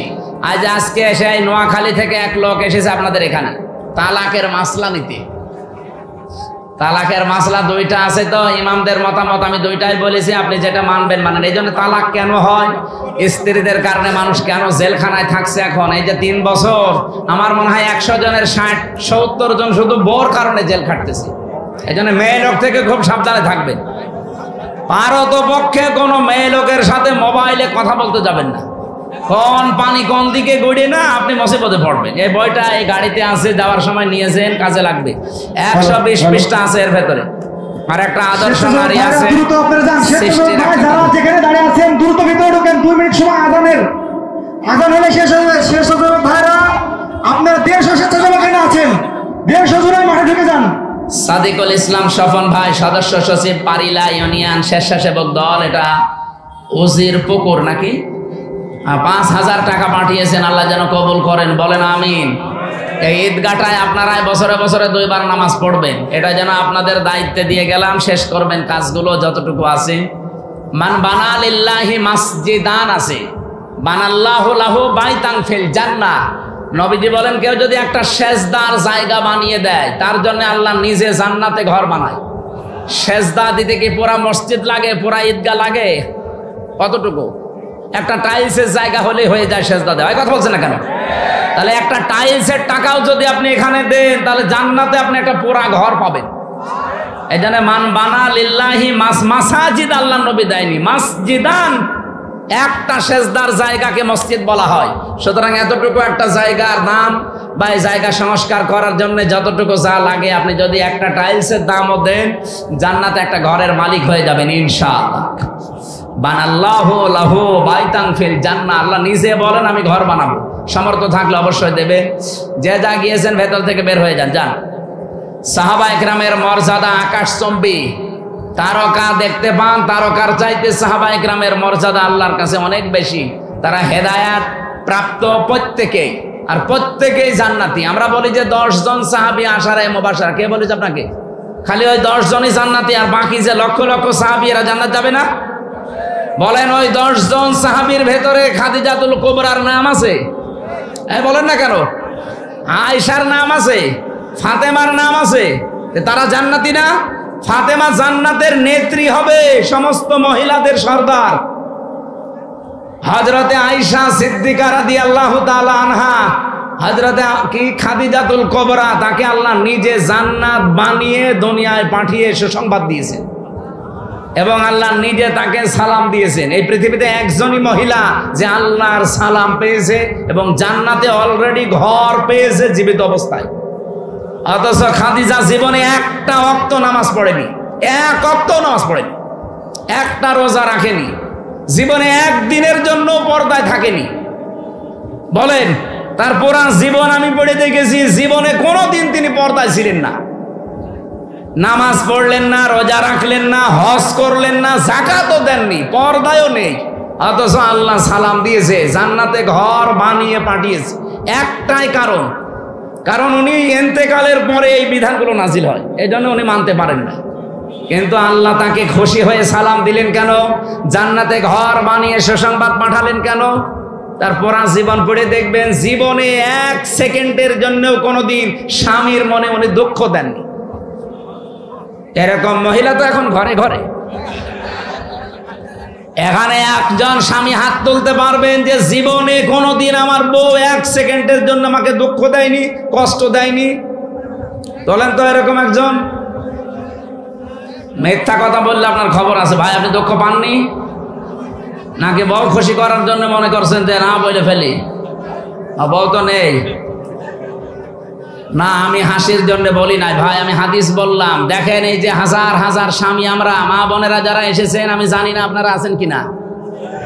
আপনি চিন্তা করেন, আপনি নামাজ পড়েন, রোজা রাখেন, কালো বোরকা পরেন, নফল রোজাও রাখেন, একটা স্বামী হাত তুলতে পারলো না। আমিও পারিনি।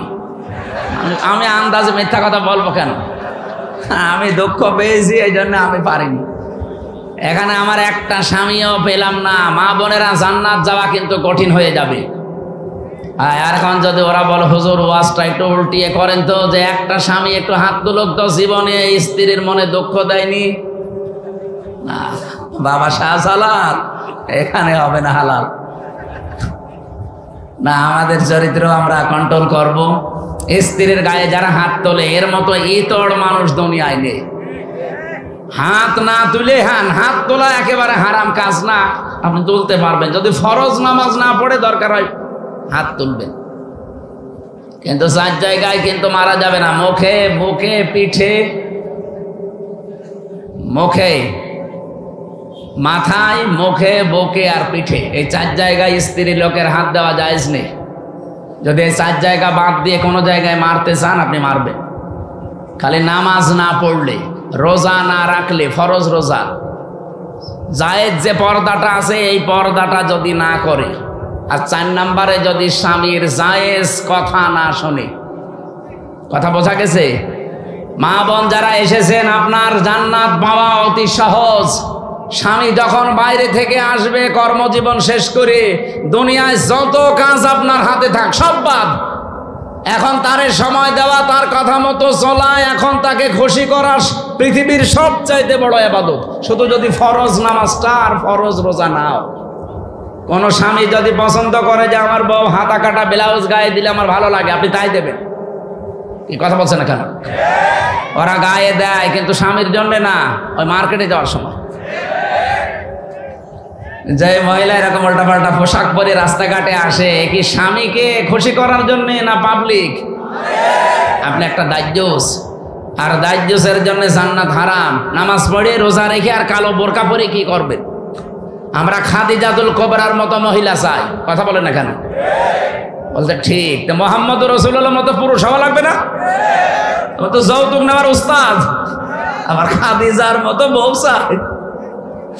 আমাদেরকে হওয়া লাগবে চরিত্রবান মুহাম্মদুর রাসূলুল্লাহর মতো, খাদিজাতুল কুবরার মতো স্ত্রী আমাদেরকে আল্লাহ মিলিয়ে দেবেন। বলেন আমিন। আমার ভাইরা, সাহাবায়ে কেরামের যেহেতু অনেক অনেক মর্যাদা, আমি সবগুলো না বলতে পারলেও একটু সিস্টেমে বলছি। সাহাবায়ে কেরাম যেহেতু কবুল হয়ে গেছে আল্লাহর দরবারে, ওয়াসাবিকুনাল আউয়ালুনা মিনাল মুহাজিরিনা ওয়াল আনসার, এই পৃথিবীতে যারা উপরে গেছে আগে অগ্রভাগ, এবং তাদেরকে যারা অনুসরণ করেছে মুহাজির এবং আনসারদের ভেতরে আল্লাহ পাক বলেন এই মানুষগুলো অগ্রগামী। আল্লাযীনা তাবাউহুম বিইহসান, আর এদেরকে যারা অনুসরণ করবে তাদের উপরে আমি আল্লাহর ইহসান, তার মানে আমার বানানো জান্নাত তাদের জন্য। বলেন সুবহানাল্লাহ। সাহাবায়ে কেরামকে আল্লাহর দরবারে কবুল হওয়ার পেছনে আমি এই কয়টা কারণ পুরা কোরআন থেকে হাদিস থেকে পেয়েছি। 1 নম্বরে তাদের কয়েকটা গুণ আমাদের ভেতরে থাকা দরকার। 1 নম্বরে বেশি আল্লাহর জন্য তাদের অন্তর নিবেদিত ছিল সব সময়। আপনি যদি কাউকে ভালোবাসেন আল্লাহর জন্য বাসবেন, কাউকে যদি ঘৃণা করেন আল্লাহর জন্য করবেন, কাউকে যদি কিছু দান করেন আল্লাহর জন্য করবেন, কাউকে যদি দান করা থেকে বিরত থাকেন যে আমি দেব না তোরে কিছু, তাও যেন আল্লাহর জন্য হয়, ব্যক্তিগত বা পারিবারিক সামাজিক কোনো কারণে না হয়। কথা বোঝা গেছে? আল্লাহ রাব্বুল আলামিন বলেন যে মানুষটার মন মানসিকতা আল্লাহর জন্য নিবেদিত থাকবে সব সময়, এটা সাহাবীদের ভেতরে ছিল। দুনিয়া একদিকে আর আমার আল্লাহর বিধান একদিকে, এই জন্য তারা আল্লাহর দরবারে খুব তাড়াতাড়ি মঞ্জুর হয়েছিলেন। 2 নম্বরে তাদের মুখে যা ছিল ওইটা তাদের মনে ছিল। মুখে বললে ওইটা মন থেকে বলতেন, লোক দেখানোর জন্য বলতেন না। 3 নম্বরে বেশি তারা নিজের উপরে অন্যকে প্রাধান্য দিতেন। যদিও নিজের অনেক কিছুর দরকার আছে, প্রয়োজন আছে, এরপরও তারা অন্যকে অগ্রাধিকার দিতেন। এই একটাই মাত্র কারণ, পুরাটা 7টার ভেতরে এইটা। নিজের প্রয়োজন থাকার পরেও অন্য ভাইয়ের প্রয়োজনকে সামনে দেওয়া, অগ্রাধিকার দেওয়া। আল্লাহ পাক এত বেশি খুশি হতেন তাদের উপরে এই কারণে যে রাদিয়াল্লাহু আনহুম ওয়া রাদু আনহু, এই আয়াত তাদের জন্য আল্লাহ নাযিল করে দিয়েছেন। আল্লাহ এতটুকু বলে যদি আয়াতটা শেষ করে দিতেন, এই আয়াতটা আমি পড়তাম না। এর পরবর্তী কিছু সুসংবাদও দিয়েছেন, ওয়া আ'আদ্দালাহুম জান্নাত। আল্লাহ তাআলা বলেন আমি প্রস্তুত করে অলরেডি রেখে দিয়েছি এমন একটা বাগান, তাজরি মিন তাহতিহাল আনহার।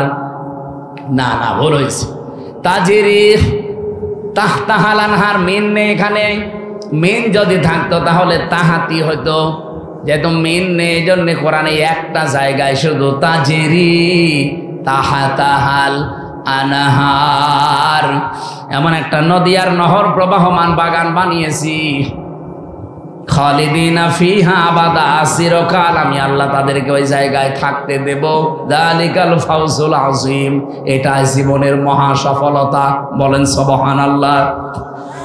এই আয়াতটার ভেতরে আমি কয়েকটা তথ্য পেয়েছি। সূরা হাশরের 9 নম্বর আয়াতের ব্যাখ্যা পেয়েছি। ওয়ায়ুসিরুনা আলা আনফুসিহিম ওয়ালাউ কানা বিহিম খাসাসা। আল্লাহ পাক বলেন ওদের নিজেদের প্রয়োজন আছে, এরপরও তারা অন্যকে অগ্রাধিকার দিয়েছে।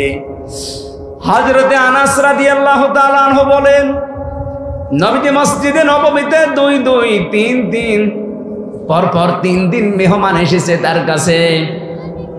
একবারে মেহমান আসার পরে, রাতের বেলা আসার পর বিশ্বনবী ডাক দিয়ে বললেন, আজকে এই মেহমানটা নিয়ে যাওয়ার মতো আমার ক্যাপাসিটি নেই। তোমাদের যদি কারো থাকে ক্যাপাসিটি তাহলে বলো, একটু নিয়ে যাও। হযরতে আনাস বললেন, নবী আমার কাছে দেন। নিয়ে গেলেন বাড়িতে। স্ত্রীকে বলে, নবীর মেহমান, যা পারো খেতে দাও। স্ত্রী ঘরের ভেতরে ডাক দিয়ে বলছেন, দেখেন যা খাবার আছে 2টা ছেলে মেয়ের শুধু হবে, আমরাই না খেয়ে থাকবো মনে করছিলাম, আপনি এরপরে আবার মেহমান নিয়ে এসেছেন। ঠিক আছে, নিয়েই যখন এসেছেন আর রাসূলুল্লাহর মেহমান, আপনি এক কাজ করেন, আপনি একটু মেহমানকে নিয়ে গল্প করেন, কথাবার্তারা বলতে থাকেন। আমি এই ফাঁকে 2টা বাচ্চাকে ঘুম পাড়িয়ে দেই। ঘুম পাড়িয়ে দিয়ে নিজের মেহমানকে সাথে নিয়ে আপনাকে আমি যখন বাচ্চাদের খাবারটা দিয়ে দেব, এরপরে আমি নিজের থেকেই বাতি নিভিয়ে দেব। আপনি অন্ধকারের ভেতরে শুধু মুখ নাড়াতে থাকবেন আর মেহমানকে খাবারটা দিতে থাকবেন আর বলবেন, এই তো আলো নিয়ে আসো, আলো নিয়ে আসো। কয়েকবার বলতে বলতে যখন খাবার শেষ হয়ে যাবে, আপনি শুধু মুখ নাড়াতে থাকবেন আর হাত নাড়াবেন। অন্ধকারের ভেতরে যেন সে মেহমান বুঝতে পারে যে না, আপনিও খাবার চালাচ্ছেন। শেষ হয়ে গেল খাবারটা এভাবে। সকালবেলা মসজিদে নববীতে হযরতে আনাস বলেন, আমি নামাজে গেছি।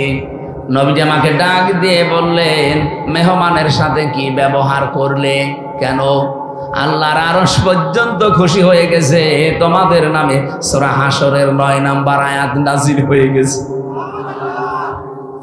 নিজেদের প্রয়োজন থাকার পরও যারা অন্যের অগ্রাধিকার দেয়, অন্যকে গুরুত্ব দেয়, তাদের জীবনটা সাহাবীদের মতো আল্লাহ কবুল করে নেয়। আজ বাংলাদেশে এটা খুব বেশি দরকার। এই কথা বলছেন না কেন?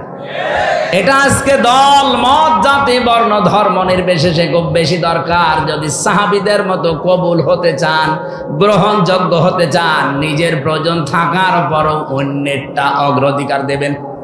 এটা আমাদের অনেকের মন আছে, কিন্তু আমরা পেরিয়ে উঠি না বড় কারণে। আমার বোনের জন্য, আমার ভাইয়ের জন্য, আমার চাচার জন্য, আমার ফুফুর জন্য আমার মন আছে, আমি কিছু করব। আমার অগ্রাধিকার দেওয়া দরকার তাদের গুরুত্বের, তাদের পরিবারের, তাদের অসচ্ছলতার। কিন্তু অনেক পরিবারে আছে বউ শুধু টান দিয়ে ধরে, না অত দরকার কি? এরকম বউ দেশে নেই? কার বউ এরকম আছে মন ছোট? হাত তোলেন তো। না, এলাকায় ওসব নেই। এরপরে সাহাবায়ে কেরাম কবুল হওয়ার পেছনে কারণ পেয়েছি 4 নাম্বার, তারা লোক দেখানো কোনো কাজ করতেন না। আল্লাহ পাক বলেন আল্লাযীনা হুম ইউরাউনা ওয়া ইয়ামনাউনাল মাউন। আমরা যা করি যতটুকু ছোট হোক আর বড় হোক যেন আল্লাহর জন্য হয়। 5 নম্বরে পেয়েছি তারা কাফেরদের প্রতি বড় কঠোর ছিলেন। এটা সূরা ফাতিহার 29 নম্বর আয়াতে তথ্যটা পাবেন। মুহাম্মাদুর রাসূলুল্লাহ আল্লাযীনা মাআহু আশিদ্দাউ আলাল কুফফার।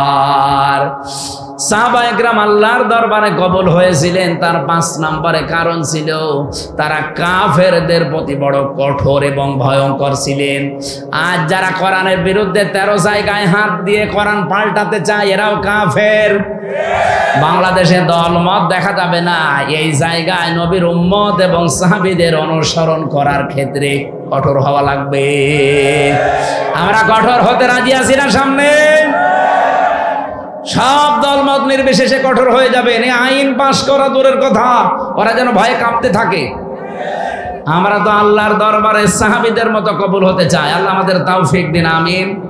আরো জোরে বলেন দুনিয়ায় সেই কয়দিন বেঁচে আছেন। আমি কালকে নাটোরে লালপুর না বাগাতে পড়াইছিলাম, ওখানে এই পয়েন্টটা বলেছিলাম, কেউ যদি জুলুম করে সামনে মনে করেন যে আমি অমুক জায়গায় পৌঁছাবো, জীবনও পারবেন না। সাদ্দাত যেমন পারে নাই, জুলুম করে জান্নাত বানিয়েছিল, জান্নাত ভোগ করতে পারে নাই, দেখতেও পারে নাই, এমনকি চৌকাঠে পা দেওয়ার আগেই তার মরণ হয়েছে। হাসিনাও জুলুম করে করেও টার্গেটে পৌঁছাতে চেয়েছিল 41 সাল, 41 সাল দিতে দেয়নি, 24 সালে শেষ। এই জন্য আগামীতে যারা চেয়ারে বসবেন, যদি জুলুমের মাধ্যমে বা জুলুম করেন কারো সাথে, আল্লাহর কসম ইত্তাকি দাওয়াতাল মাজলুম ফাইন্নাহা লাইসা বাইনাহু ওয়া বাইনাল্লাহি হিজাব। মজলুমের বরদোয়া থেকে বেঁচে থাকবা, কারণ মজলুমের বরদোয়া আর আল্লাহর মাঝে কোনো হেজাব পর্দা থাকে না। এজন্য আগামীতে আমি সতর্ক করছি, যারা আসবেন যেন জুলুম করবেন না। জুলুম করে যদি জনগণকে দাবিয়ে রেখে মনে করেন আমি অমুক টার্গেটে পৌঁছাবো একেবারে 41 সাল, আপনার 5 বছর পরে দেখবেন বাড়ি ঘর শ্মশান হয়ে গেছে। কি শ্মশান হয়েছে এটা দেখানো লাগবে? 32 নম্বরের দিকে তাকান, 33 হয়ে গেছে। ফেব্রুয়ারির 5 তারিখে আযাবুল বুলডোজার নাজিল হয়ে সব শেষ। আগামীতে যারা আসতেছেন, কে আসবেন আমরা জানি না, আর আমার দেখারও দরকার নেই। যারা আসবেন আসেন, জুলুম করবেন না। সাহাবায়ে কেরামের যে 5টা গুণ অন্তত বলেছি, এগুলো আমি সহ প্রত্যেকের জীবনে যেন আল্লাহ অনুসরণ করার তৌফিক দেন, আমিন। মেয়েদের জন্য অবশ্যই বইটা নিয়েছেন, কাজে লাগবে। আর সৃষ্টি, এটা হচ্ছে শিক্ষিত মানুষদের জন্য, সৃষ্টি জগৎ নিয়ে লেখা আছে, এটা পারলে নিয়ে দেন, এই গাড়িতে আছে। আল্লাহুম্মা আমিন। লা ইলাহা ইল্লাল্লাহ। ওজির পুকুর নাকি 5000 টাকা পাঠিয়েছেন, আল্লাহ যেন কবুল করেন, বলেন আমিন। এই ঈদগাটায় আপনারাই বছরে বছরে 2 বার নামাজ পড়বেন, এটা যেন আপনাদের দায়িত্বে দিয়ে গেলাম। শেষ করবেন কাজগুলো যতটুকু আছে। মান বানা লিল্লাহি মাসজিদান আছে, বানাল্লাহু লাহু বাইতান ফিল জান্নাহ। নবীজি বলেন, কেউ যদি একটা সেজদার জায়গা বানিয়ে দেয়, তার জন্য আল্লাহ নিজে জান্নাতে ঘর বানায়। সেজদা দিতে কি পুরা মসজিদ লাগে, পুরা ঈদগাহ লাগে? কতটুকু? একটা টাইলসের জায়গা হলে হয়ে যায় সেজদা দেওয়া। কথা বলছেন না কেন? তাহলে একটা টাইলসের টাকাও যদি আপনি এখানে দেন, তাহলে জান্নাতে আপনি একটা পুরা ঘর পাবেন। এই জন্য মান বানা লিল্লাহি মাসাজিদ, আল্লাহ নবী দেয়নি মাসজিদান। একটা সেজদার জায়গাকে মসজিদ বলা হয়। সুতরাং এতটুকু একটা জায়গার দাম বা এই জায়গা সংস্কার করার জন্য যতটুকু যা লাগে, আপনি যদি একটা টাইলসের দামও দেন, জান্নাতে একটা ঘরের মালিক হয়ে যাবেন ইনশাআল্লাহ। বানাল্লাহু লাহু বাইতান ফিল জান্নাহ, আল্লাহ নিজে বলেন আমি ঘর বানাবো। সামর্থ্য থাকলে অবশ্যই দেবে। যে যা গিয়েছেন ভেতর থেকে বের হয়ে যান, যান। সাহাবায়ে কেরামের মর্যাদা আকাশচম্বী।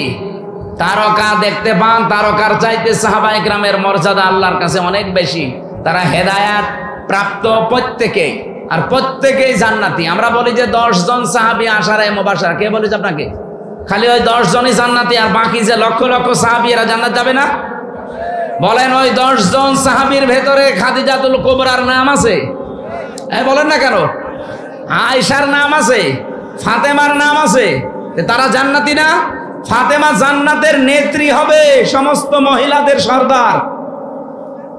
হযরতে আয়েশা সিদ্দিকা রাদিয়াল্লাহু তাআলা আনহা হযরতে কি খাদিজাতুল কুবরা, তাকে আল্লাহ নিজে জান্নাত বানিয়ে দুনিয়ায় পাঠিয়ে সুসংবাদ দিয়েছেন এবং আল্লাহ নিজে তাকে সালাম দিয়েছেন। এই পৃথিবীতে একজনই মহিলা যে আল্লাহর সালাম পেয়েছে এবং জান্নাতে অলরেডি ঘর পেয়েছে জীবিত অবস্থায়।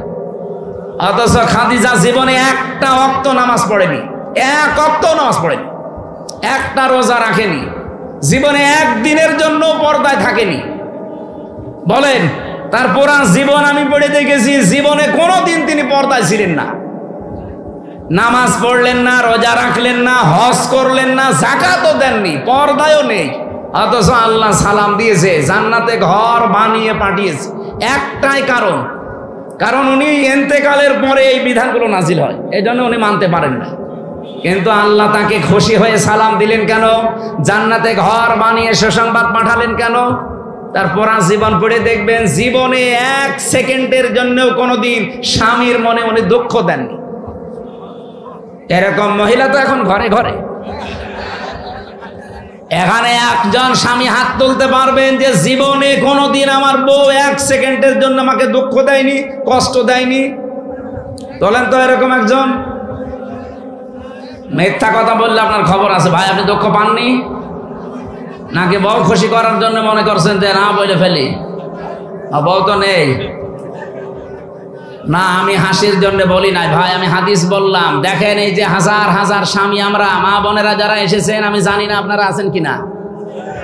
আপনি চিন্তা করেন, আপনি নামাজ পড়েন, রোজা রাখেন, কালো বোরকা পরেন, নফল রোজাও রাখেন, একটা স্বামী হাত তুলতে পারলো না। আমিও পারিনি। আমি আন্দাজে মিথ্যা কথা বলবো কেন? আমি দুঃখ পেয়েছি, এই জন্য আমি পারিনি। এখানে আমার একটা স্বামীও পেলাম না। মা বোনেরা, জান্নাত যাওয়া কিন্তু কঠিন হয়ে যাবে। আর এখন যদি ওরা বলে হুজুর ওয়াজটা একটু উল্টিয়ে করেন তো, যে একটা স্বামী একটু হাত তুলুক তো, জীবনে স্ত্রীর মনে দুঃখ দেয়নি। না বাবা শাহজালাল, এখানে হবে না হালাল। না, আমাদের চরিত্র আমরা কন্ট্রোল করব। স্ত্রীর গায়ে যারা হাত তোলে, এর মতো ইতর মানুষ দুনিয়ায় নেই। হাত না তুলে, হাত তোলা একেবারে হারাম কাজ না, আপনি তুলতে পারবেন যদি ফরজ নামাজ না পড়ে, দরকার হয় হাত তুলবেন। কিন্তু 4 জায়গায় কিন্তু মারা যাবে না, মুখে, বুকে, পিঠে, মুখে, মাথায়, মুখে, বুকে আর পিঠে, এই 4 জায়গায় স্ত্রী লোকের হাত দেওয়া জায়েজ নেই। যদি এই 4 জায়গা বাদ দিয়ে কোনো জায়গায় মারতে চান, আপনি মারবেন। খালি নামাজ না পড়লে, রোজা না রাখলে, ফরজ রোজা, জায়েজ যে পর্দাটা আছে, এই পর্দাটা যদি না করে, আর 4 নম্বরে যদি স্বামীর জায়েজ কথা না শোনে। কথা বোঝা গেছে? মা বোন যারা এসেছেন, আপনার জান্নাত পাওয়া অতি সহজ। স্বামী যখন বাইরে থেকে আসবে কর্মজীবন শেষ করে, দুনিয়ায় যত কাজ আপনার হাতে থাক সব বাদ। এখন তারে সময় দেওয়া, তার কথা মতো চলা, এখন তাকে খুশি করা পৃথিবীর সবচাইতে বড় ইবাদত। শুধু যদি ফরজ নামাজটা আর ফরজ রোজা নাও। কোন স্বামী যদি পছন্দ করে যে আমার বউ হাতা কাটা ব্লাউজ গায়ে দিলে আমার ভালো লাগে, আপনি তাই দেবেন। কি কথা বলছেন না কেন? ওরা গায়ে দেয় কিন্তু স্বামীর জন্য না, ওই মার্কেটে যাওয়ার সময়। যে মহিলা এরকম উল্টাপাল্টা পোশাক পরে রাস্তাঘাটে আসে, কি স্বামীকে খুশি করার জন্য না পাবলিক? আপনি একটা দাজ্জুস, আর দাজ্জুসের জন্য জান্নাত হারাম। নামাজ পড়ে, রোজা রেখে আর কালো বোরকা পরে কি করবেন? আমরা খাদিজাতুল কুবরার মতো মহিলা চাই। কথা বলেন না কেন? বলতে ঠিক। তো মুহাম্মদ রাসূলুল্লাহর মতো পুরুষ হওয়া লাগবে না? ও তো যৌতুক নেওয়ার উস্তাদ। আবার খাদিজার মতো বউ চাই। আমাদেরকে হওয়া লাগবে চরিত্রবান, মুহাম্মাদুর রাসূলুল্লাহর মতো, খাদিজাতুল কুবরার মতো স্ত্রী আমাদেরকে আল্লাহ মিলিয়ে দেবেন। বলেন আমিন। আমার ভাইরা, সাহাবা একরামের যেহেতু অনেক অনেক মর্যাদা, আমি সবগুলো না বলতে পারলেও একটু সিস্টেমে বলছি। সাহাবা একরাম যেহেতু কবুল হয়ে গেছে আল্লাহর দরবারে, ওয়াসাবিকুনাল আউয়ালুনা মিনাল মুহাজিরিনা ওয়াল আনসার, এই পৃথিবীতে যারা উপরে গেছে আগে অগ্রভাগ, এবং তাদেরকে যারা অনুসরণ করেছে মুহাজির এবং আনসারদের ভেতরে, আল্লাহ পাক বলেন এই মানুষগুলো অগ্রগামী। আল্লাযীনা তাবাউহুম বিইহসান, আর এদেরকে যারা অনুসরণ করবে তাদের উপরে আমি আল্লাহর ইহসান, তার মানে আমার বানানো জান্নাত তাদের জন্য। বলেন সুবহানাল্লাহ। সাহাবায়ে কেরামকে আল্লাহর দরবারে কবুল হওয়ার পেছনে আমি এই কয়টা কারণ পুরা কোরআন থেকে হাদিস থেকে পেয়েছি। এক নম্বরে তাদের কয়েকটা গুণ আমাদের ভেতরে থাকা দরকার। এক নম্বরে বেশি আল্লাহর জন্য তাদের অন্তর নিবেদিত ছিল সব সময়।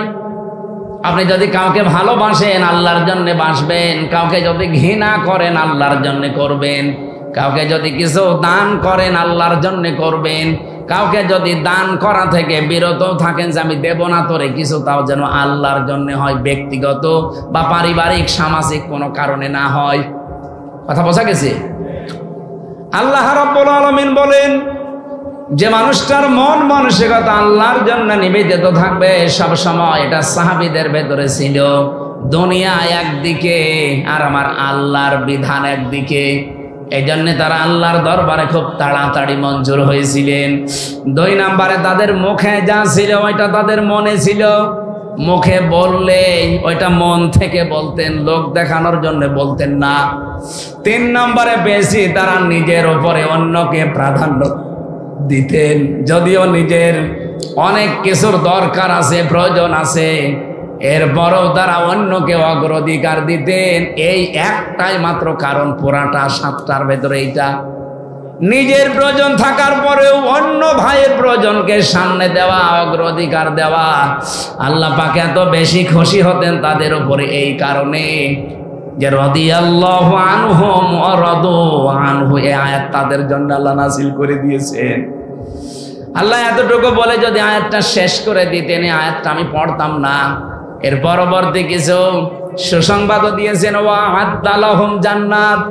আল্লাহ তাআলা বলেন আমি প্রস্তুত করে অলরেডি রেখে দিয়েছি এমন একটা বাগান, তাজরি মিন তাহতিহাল আনহার। না ভুল হয়েছে, তাজরি তাহতাহাল আনহার, মিন নেই এখানে। মিন যদি থাকতো তাহলে তাহাতি হইতো, যেহেতু মিন নেই এই জন্য কোরআনে একটা জায়গায় শুধু তাজরি তাহাতাহাল আনহার, এমন একটা নদী আর নহর প্রবাহমান বাগান বানিয়েছি। খালিদিনা ফিহা আবাদা, চিরকাল আমি আল্লাহ তাদেরকে ওই জায়গায় থাকতে দেব। যালিকাল ফাউজুল আযীম, এটাই জীবনের মহা সফলতা। বলেন সুবহানাল্লাহ। এই আয়াতটার ভেতরে আমি কয়েকটা তথ্য পেয়েছি। সূরা হাশরের 9 নম্বর আয়াতের ব্যাখ্যা পেয়েছি। ওয়ায়ুসিরুনা আলা আনফুসিহিম ওয়ালাউ কানা বিহিম খাসাসা। আল্লাহ পাক বলেন ওদের নিজেদের প্রয়োজন আছে, এরপরও তারা অন্যকে অগ্রাধিকার দিয়েছে। হযরতে আনাস রাদিয়াল্লাহু তাআলা আনহু বলেন নবীজি মসজিদে নববীতে 2-2, 3 পরপর 3 দিন মেহমান এসেছে তার কাছে। একবারে মেহমান আসার পরে রাতের বেলা আসার পর বিশ্বনবী ডাক দিয়ে বললেন আজকে এই মেহমানটা নিয়ে যাওয়ার মতো আমার ক্যাপাসিটি নেই, তোমাদের যদি কারো থাকে ক্যাপাসিটি তাহলে বলো একটু নিয়ে যাও। হযরত আনাস বললেন নবী আমার কাছে দেন। নিয়ে গেলেন বাড়িতে, স্ত্রীকে বলে নবীর মেহমান, যা পারো খেতে দাও। স্ত্রী ঘরের ভেতরে ডাক দিয়ে বলছেন দেখেন যা খাবার আছে 2টা ছেলে মেয়ের শুধু হবে, আমরাই না খেয়ে থাকবো মনে করছিলাম, আপনি এরপরে আবার মেহমান নিয়ে এসেছেন। ঠিক আছে, নিয়েই যখন এসেছেন আর রাসূলুল্লাহর মেহমান, আপনি এক কাজ করেন, আপনি একটু মেহমানকে নিয়ে গল্প করেন, কথাবার্তারা বলতে থাকেন, আমি এই ফাঁকে 2টা বাচ্চাকে ঘুম পাড়িয়ে দেই। ঘুম পাড়িয়ে দিয়ে নিজের মেহমানকে সাথে নিয়ে আপনাকে আমি যখন বাচ্চাদের খাবারটা দিয়ে দেব, এরপরে আমি নিজের থেকেই বাতি নিভিয়ে দেব। আপনি অন্ধকারের ভেতরে শুধু মুখ নাড়াতে থাকবেন আর মেহমানকে খাবারটা দিতে থাকবেন আর বলবেন এই তো আলো নিয়ে আসো, আলো নিয়ে আসো। কয়েকবার বলতে বলতে যখন খাবার শেষ হয়ে যাবে আপনি শুধু মুখ নাড়াতে থাকবেন আর হাত নাড়াবেন, অন্ধকারের ভেতরে যেন সে মেহমান বুঝতে পারে যে না আপনিও খাবার চালাচ্ছেন। শেষ হয়ে গেল খাবারটা এভাবে। সকালবেলা মসজিদে নববীতে হযরতে আনাস বলেন আমি নামাজে গেছি, নবীজি আমাকে ডাক দিয়ে বললেন মেহমানের সাথে কি ব্যবহার করলে, কেন? আল্লাহর আরশ পর্যন্ত খুশি হয়ে গেছে তোমাদের নামে। সূরা হাশরের 9 নম্বর আয়াত নাযিল হয়ে গেছে। নিজেদের প্রয়োজন থাকার পরও যারা অন্যের অগ্রাধিকার দেয়, অন্যকে গুরুত্ব দেয়, তাদের জীবনটা সাহাবীদের মতো আল্লাহ কবুল করে নেয়। আজ বাংলাদেশে এটা খুব বেশি দরকার। এই কথা বলছেন না কেন? এটা আজকে দল মত জাতি বর্ণ ধর্ম নির্বিশেষে খুব বেশি দরকার। যদি সাহাবীদের মতো কবুল হতে চান, গ্রহণযোগ্য হতে চান, নিজের প্রয়োজন থাকার পরও অন্যেরটা অগ্রাধিকার দেবেন। এটা আমাদের অনেকের মন আছে, কিন্তু আমরা পেরিয়ে উঠি না বড় কারণে। আমার বোনের জন্য, আমার ভাইয়ের জন্য, আমার চাচার জন্য, আমার ফুফুর জন্য আমার মন আছে, আমি কিছু করব। আমার অগ্রাধিকার দেওয়া দরকার তাদের গুরুত্বের, তাদের পরিবারের, তাদের অসচ্ছলতার। কিন্তু অনেক পরিবারে আছে বউ শুধু টান দিয়ে ধরে না, অত দরকার কি? এরকম বউ দেশে নেই? কার বউ এরকম আছে মন ছোট? হাত তোলেন তো। না, এলাকায় ওসব নেই। এরপরে সাহাবায়ে কেরাম কবুল হওয়ার পেছনে কারণ পেয়েছি 4 নাম্বার, তারা লোক দেখানো কোনো কাজ করতেন না। আল্লাহ পাক বলেন আল্লাযীনা হুম ইউরাউনা ওয়া ইয়ামনাউনাল মাউন। আমরা যা করি, যতটুকু ছোট হোক আর বড় হোক, যেন আল্লাহর জন্য হয়। 5 নাম্বারে পেয়েছি তারা কাফেরদের প্রতি বড় কঠোর ছিলেন। এটা সূরা ফাতিহার 29 নাম্বার আয়াতে তথ্যটা পাবেন। মুহাম্মাদুর রাসূলুল্লাহ আল্লাযীনা মাআহু আশিদ্দাউ আলাল কুফফার। সাহাবায়ে কেরাম আল্লাহর দরবারে কবুল হয়েছিলেন, তার 5 নম্বরে কারণ ছিল তারা কাফেরদের প্রতি বড় কঠোর এবং ভয়ঙ্কর ছিলেন। আজ যারা কোরআনের বিরুদ্ধে 13 জায়গায় হাত দিয়ে কোরআন পাল্টাতে চায়, এরাও কাফের। বাংলাদেশে দলমত দেখা যাবে না, এই জায়গায় নবীর উম্মত এবং সাহাবীদের অনুসরণ করার ক্ষেত্রে কঠোর হওয়া লাগবে। আমরা কঠোর হতে রাজি আছি না? সামনে সব দলমত নির্বিশেষে কঠোর হয়ে যাবেন। এই আইন পাশ করা দূরের কথা, ওরা যেন ভয়ে কাঁপতে থাকে। আমরা তো আল্লাহর দরবারে সাহাবীদের মতো কবুল হতে চাই। আল্লাহ আমাদের তৌফিক দিন, আমিন।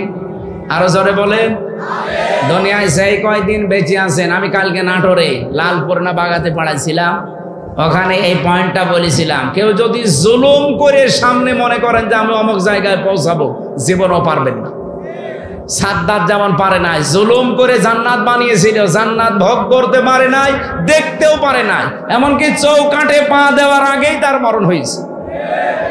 হাসিনাও জুলুম করে করেও টার্গেটে পৌঁছাতে চেয়েছিল 41 সাল, 41 সাল দিতে দেয়নি, 24 সালে শেষ। এই জন্য আগামীতে যারা চেয়ারে বসবেন, যদি জুলুমের মাধ্যমে বা জুলুম করেন কারো সাথে, আল্লাহর কসম, ইত্তাকি দাওয়াতাল মাজলুম ফাইন্নাহা লাইসা বাইনাহু ওয়া বাইনাল্লাহি হিজাব। মজলুমের বরদোয়া থেকে বেঁচে থাকবা, কারণ মজলুমের বরদোয়া আর আল্লাহর মাঝে কোনো হিজাব পর্দা থাকে না। এজন্য আগামীতে আমি সতর্ক করছি, যারা আসবেন যেন জুলুম করবেন না। জুলুম করে যদি জনগণকে দাবিয়ে রেখে মনে করেন আমি অমুক টার্গেটে পৌঁছাবো একেবারে 41 সাল, আপনার 5 বছর পরে দেখবেন বাড়ি ঘর শ্মশান হয়ে গেছে। কি শ্মশান হয়েছে এটা দেখানো লাগবে? 32 নম্বরের দিকে তাকান, 33 হয়ে গেছে। ফেব্রুয়ারির 5 তারিখে আযাবুল বুলডোজার নাজিল হয়ে সব শেষ। আগামীতে যারাই আসতেছেন, কে আসবেন আমরা জানি না, আর আমার দেখারও দরকার নেই। যারা আসবেন আসেন, জুলুম করবেন না। সাহাবায়ে কেরামের যে 5টা গুণ অলরেডি বলেছি, এগুলো আমি সহ প্রত্যেকের জীবনে যেন আল্লাহ অনুসরণ করার তৌফিক দেন, আমিন। মেয়েদের জন্য অবশ্যই বইটা নিয়েছেন, কাজে লাগবে। আর সৃষ্টি, এটা হচ্ছে শিক্ষিত মানুষদের জন্য, সৃষ্টি জগৎ নিয়ে লেখা আছে, এটা পারলে নিয়ে দেন, এই গাড়িতে আছে। আল্লাহুম্মা আমিন। লা ইলাহা ইল্লা আনতা সুবহানাক ইন্নী কুনতু মিনাজ জালিমিন। আল্লাহ, সুন্দর আয়োজনে তুমি খুশি হয়ে আমাদেরকে মাফ করে দাও। এ বিশাল আয়োজনে যদি তুমি একটু খুশি হয়ে সওয়াব দাও, নবীজির রওজায় পৌঁছিয়ে দাও। দুনিয়ার মাটির নিচে যারা ঈমান নিয়ে ঘুমিয়ে গেল, এদেরকে ক্ষমা করে দাও। আল্লাহুম্মা গফিরলি ওয়ারহামনি ওয়াহদিনি ওয়াফিনি ওয়ারযুকনি ইয়া রাব্বাল আলামিন। মেয়েরা যারা এসেছে, আল্লাহ তুমি খাদিজাতুল কুবরার মতো বানিয়ে দাও।